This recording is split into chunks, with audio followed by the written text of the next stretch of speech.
Welcome to Backyard Chicken Chats. I'm your host, Anna Mackenzie, chicken lover, gardener, photographer. I'm a city girl, but I have a secret. I've always been fascinated by chickens.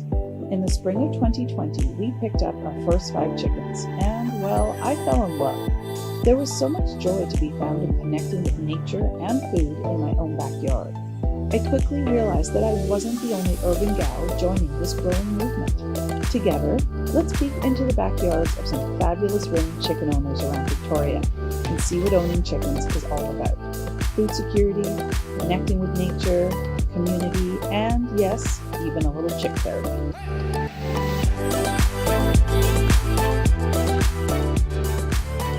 Hi, I'm Anna from City Queen Country Dream.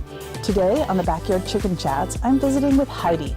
We're in Oak Bay, and she has a beautiful big backyard filled with many things, including chickens. Let's go have a look and see what's happening in Heidi's backyard today. Thank you so much for having me to your backyard today. So excited to be here. Yeah. Tell me a little bit about yourself and what you're interested in. Well, I am a mom of 3 boys. I'm a stay-at-home mom for the most part. I'm a trained acupuncturist, and I love gardening and anything outside, really. Cooking, baking, crafting, all of it. All the things. I love it. Like a homesteader. You know what? You say that in jest, but you kind of are, Heidi. Well, I'd like to be, but you are. You're very maybe talented. I was in a past life. Maybe. If there is such a thing. I don't know. I wasn't Cleopatra, that's for sure. You were one of those good working the soil women. Working. Creating. How about that? Yeah. Creating. I love it. Today, tell me, how did you get chickens? We had chickens in a previous, when we were building this house, we had chickens, and I live with 4 boys who all love birds, so we got chickens. And they're good for the garden. It was, for me, it was the compost and the eggs, and the boys just love to have pets. Oh, that's Fuzzball. Oh, Fuzzball. Hi, Fuzzball. And, so tell me, are your boys really involved in the chicken life here? Oh yeah, they cuddled them when they were babies. Like Charlie had them in his neck, like in his room. They're still super snuggly chickens. You can pick them up and cuddle them. And they clean the coop out, and the youngest grabs the eggs. There's nice. They're full on in it. They love them. It's a whole family thing. Yeah. Amazing. So how many chickens do we have wandering around the property today? 8. 8. Are they all different varieties, or what do you have? They are. We have 3 white ones, Colombian rocks. I don't know all the breed names, actually. 3 black ones and 2 brown ones. Nice. I think the brown ones are the Rhode Island Reds. Different colored eggs then, or? A slight variety, but not like dramatically. They're all shades of tan. Love it. That's okay. Some are long, some are short and round, some are like monster eggs. Isn't that interesting how they can come in different shapes? I have totally. We talk about this all the time, like how many eggs do they throw away at these massive farms or whatever. So you get a carton full of eggs that are all exactly alike when everyone is different. And that's wonderful variety more than anything. Yeah, it's fabulous. So how do they contribute to your garden? Tell me about that. Well, they wander around and scratch things up. They poop everywhere, and I take the compost from their coop and their run, and I put it in the veggie beds. Nice. I get better veggies. I have heard it called rocket fuel. Are you experiencing that yet? Well, I don't know. It's hard to say. We have really, really good soil. We put sea soil in, not on purpose, but it ended up happening. And so things tend to grow really well here anyway. Maybe it's the chickens. Maybe. It's probably part of it. Definitely. Now, the last time I was visiting, you had a few more members of your flock. Who did you have, Heidi? I had ducks. I had fabulous runner ducks. Aww. And what was the story? Tell me how the ducks came to be, and then I guess not be as well too. Well, my husband is the bird guy, and there were some runner ducks up for grabs on Oak Bay Local, and they had been given away, but I said, well, we could probably just buy some if we really want some. And then a day later we had them, babies, and we raised them and they were great, and then the raccoons ate 2 of them. Oh. So we found a home for the 3rd, and he's happy, but they were the best. What did you love about the ducks? They were curious in a way chickens aren't. Like, chickens do their thing, they're scratching and they're on their program, but the ducks would just come up to, what are you doing? Like, they really wanted to know everything that was going on. They would look in the house like, what are you guys doing? So, yeah, I miss that. Aw, well, such is the plight of, I guess, living in Oak Bay with raccoons close by. Well, I think it's farm life in a way, right? Like, not that we have a farm, but I mean, this is why I think it's so good for us to have chickens or pets, because it shows the boys, like, the hardness of life. You know, like, these ducks got eaten, right? Like, it's awful, and that's what happens out there all the time. It is the cycle of life, really. And Yeah. I think you're right. When kids can see that firsthand and get a knowledge of it, it helps them with bigger life things that happen with that. Yeah, and just understanding where our food comes from, and the whole discussion of, well, raccoons are awful and horrible, and it's like, well, they're just doing raccoon things. How mad can we be at them for being like, oh, there's a treat. I'm hungry. I'm hungry, I think I'll eat it.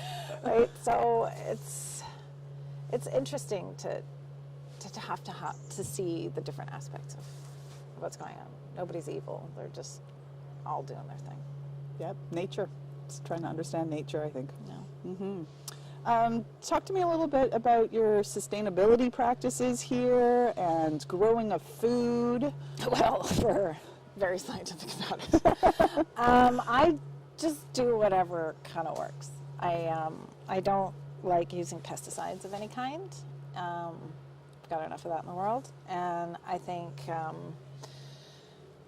if I can produce more food that we can eat, that's less food being brought in on a truck or whatever. So we grow veggies, potatoes, peas, onions, loads of garlic, asparagus, fruit, whatever kind of works.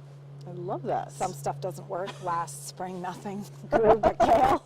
We had a lot of kale this year, which is good, but not very exciting for the kids. I grew garlic for the first time last year as well, too. And I think I harvested 30-ish bulbs, let's call it. Yeah. We're through half of them already. Oh, wow. Which was a bit of a learning experience Right. for me, in that I didn't think we would go through that many, and I'm halfway through them already. Yeah. And imagine if you went to the store and paid $6 for each bulb. How much money you saved? Fascinating, right? Yeah. But this is also the problem. Now I need more property to grow more food. Yeah. Or get your neighbors, or put it in the boulevard. Why do we have grass in the frickin' boulevard? Good point. Good point. No, it's all good. We're actually talking about fencing our front yard at this point, because it's a third of our property. And Yeah. you're right, Front we grow yards are grass. huge. There's light. There's all kinds of, yeah. I have almost all my garlic in the front. Ooh. Will the deer eat it? No. Ooh. Yeah, garlic, onions, all the herbs, it's all out front because the deer won't eat it. And then you have more space in the back for peas and beans. All the things the deer will want to snack on. all the things the rabbits eat. Oh, you are like a farm here. Rabbits, raccoons, deer, raise chickens. rabbits. Yet. Could you see a longer term idea for your family with more? What would the goal be? More land, like a different place? Yeah, maybe, I don't know. I think I'm the farmer in the family, not anybody else so much. So, and this is a lot of work as it is. So sure, in my mind, 5 acres and a farmhouse would be amazing, and a barn, but I'm not sure. Yeah. This is a lot. It is. We'll go on a tour in a little bit. Heidi has an amazing backyard. But, you know, once the kids are out of the house, that's a different story again. So Right. we'll see. Right. See where it all I takes won't you. say no. So the chickens, I have heard them described as a bit of a gateway into this sustainable living, connecting, wanting more of a farm. Do you relate to that? Well, I can see how it would be, because if you get chickens just because you think they're nice pets, you would end up with eggs and poo. You have to deal with both of them. Eating the eggs is great. You're like, wow, these are better. And then what are you going to do with the hay and the compost and the feathers and the whatever? Like, you got to put it somewhere. You put it into your garden, then all of a sudden your flowers are nicer. And then you think, well, maybe I should grow food. And then you do, and it's all, well, everything's connected. So why wouldn't that lead to It is. More. ducks? Yes. Oh, the ducks. What has been the most surprising thing about having chickens? How cuddly they are. They're so cuddly. Like, you can pick them up, and they're really, like, they don't look sweet and cuddly because they've got pointy beaks and, you know, like claws, but they're actually very soft and cuddly, and they'll just kind of hang out and warm. And They're very sweet, I find. Not all of them, I'll say that. some of them. I have a few Yeah. sweet ones, a few not so Yeah. sweet ones. But Well, like people, they have personalities. And there's a pecking order. there is, isn't there? Very much so. Yeah, that's leader chicken. But I think it's also, that's life as well too. We're Yeah. back to what happens in the chicken coop. coop. Someone reports Well, life. it's not that different from any other society, group of animals, people. We're all the same. We are. Just digging around in the dirt. On a good day, I hope. Good day. Yeah. We've talked about you experiencing your duck loss. Have there been challenges with the chickens in that arena as well too, with medical concerns? Well, at the beginning, one of our baby chicks got air sacculitis, and it had this big, I guess one of the lungs or something filled with air, and it wasn't going to make it, so we had to put it down. And then I did have another chicken get an egg stuck inside her, and she died. Oh, poor chicken. Which any woman would probably sympathize being a terrible way to go. But again, that's, like, it's awful, but to me, it's like, wow, this is life. It's not easy to grow food and raise animals, and people get sick, animals get sick, things happen, and Exactly. we do our best. Completely. Have you got any long-term plans? I know some people are surprised when they find out that chickens won't lay an egg every day for 5 years, that at some point they will slow down or, I don't know, become freeloaders. Yeah. Well, they're not exactly paying for themselves right now anyway. So, you know, the ducks were really our pets. And I couldn't have seen eating any of them. But these guys, nah, I don't know. We'll see. It depends on, I'm happy for them to live as long as we kind of want to deal with them. But if they're, I don't know, maybe they'll be in the stew pot. We'll see how it I'm not evolves. that attached to them. Yeah. Now, you have a backyard. We're in the city. We're in the municipality of Oak Bay. Have you had any challenges with having backyard chickens, neighbors, or any of the sometimes hoop jumping I hear from other people when it comes to different municipalities and the rules? No, not at all, actually. Our neighbors had chickens when we moved in, and other neighbors are more than happy to come and take care of them when we're away. And we've got a pretty big yard, so I don't know. We don't have a house right next to us that somebody might complain about the laying in the morning. It's going to be a little loud.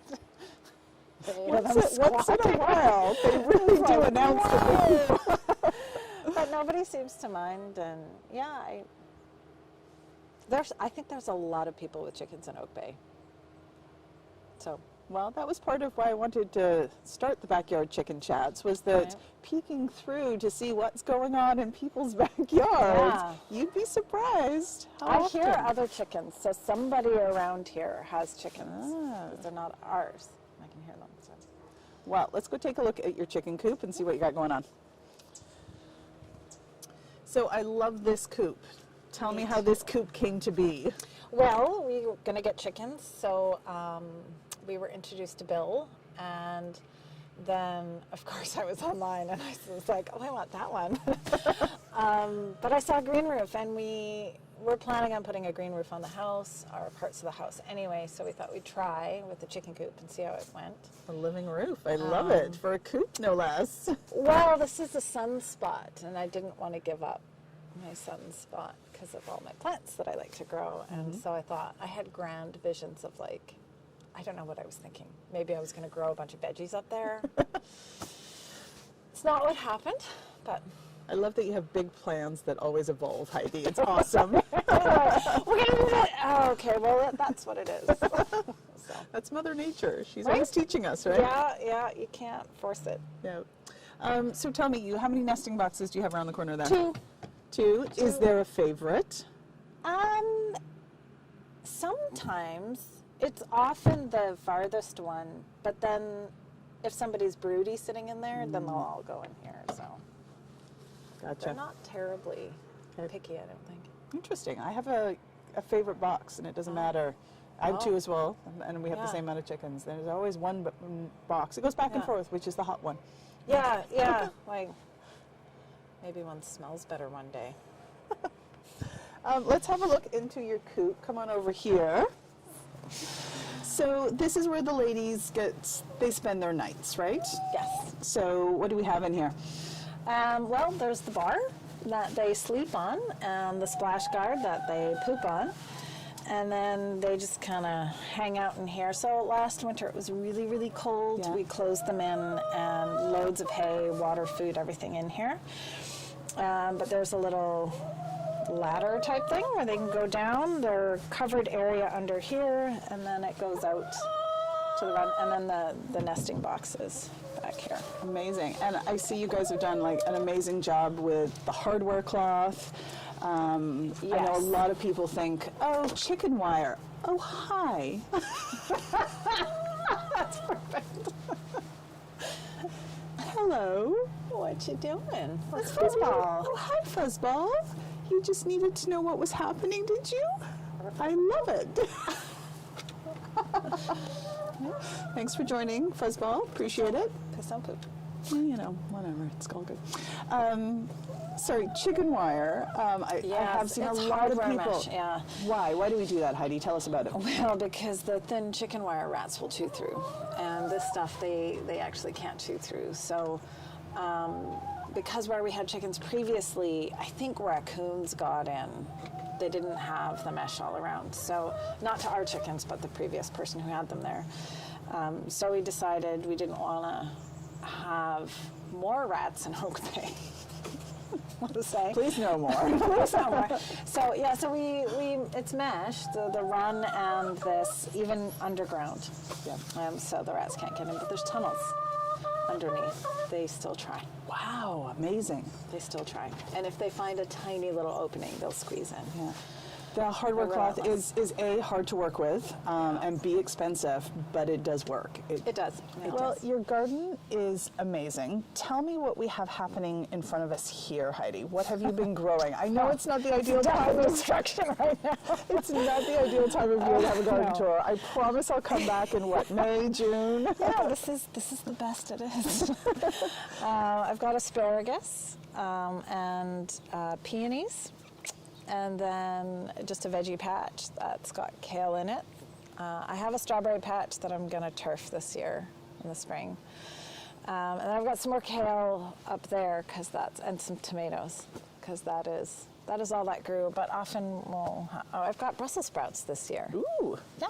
So did the ladies leave your kale alone? Because kale is like crack at my house for the chickens, that is. Well, I think they have so much other space right now, but if I were to put them like enclosed in there, yeah, it would be sticks. Okay. So Yeah, that's why mine I have to keep enclosed. Otherwise, it will disappear. 'Cause they love I it so mean, I much. generally don't want them in here unless I'm ready to just till it. So tell me, for those maybe who are thinking about getting chickens, don't have them yet, why would you not want chickens in your garden? What would they do? They take it all up. Like it's gone.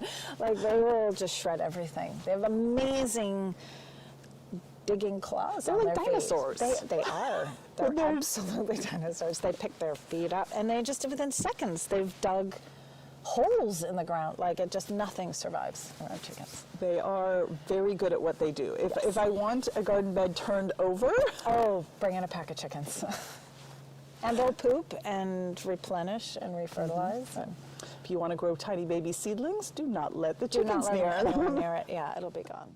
So we have more over here. Tell me about your beautiful tree area. So these are black cottonwoods. They're about 120 years old, so they're protected. They're giant trees. So we've basically turned the back half into a native plant kind of forest. So snowberries, thimbleberries, salmonberries, evergreen huckleberries, all kinds of things going on back here. Amazing. Salal. Yeah, it's less organized food production and more wild food. I love I love those both though. You've got Yeah, a well, garden we're lucky. that you can share. You can have a Yeah. little bit of both going on. Yeah. That's great. Let's take a closer look because I'm pretty sure you've planted some beautiful trees here that are for Fruit production. Yes, Yeah. let's go have a look. I see some amazing trees here, Heidi. Tell me what's in your mini orchard. Mini orchard, apples mostly, a single cherry, and a couple of pears. And how did things do this year? Spring was rather tough for us. Spring was tough. It wasn't quite the year that last year was. Last year we had a huge apple crop. This year it wasn't that, and then the rats Oh no. came Oh no. and ate almost all of it. The rats, the squirrels, and the raccoons were all in the trees eating. So I think somebody got fed. It just wasn't us. Mother Nature at work in your backyard. Again.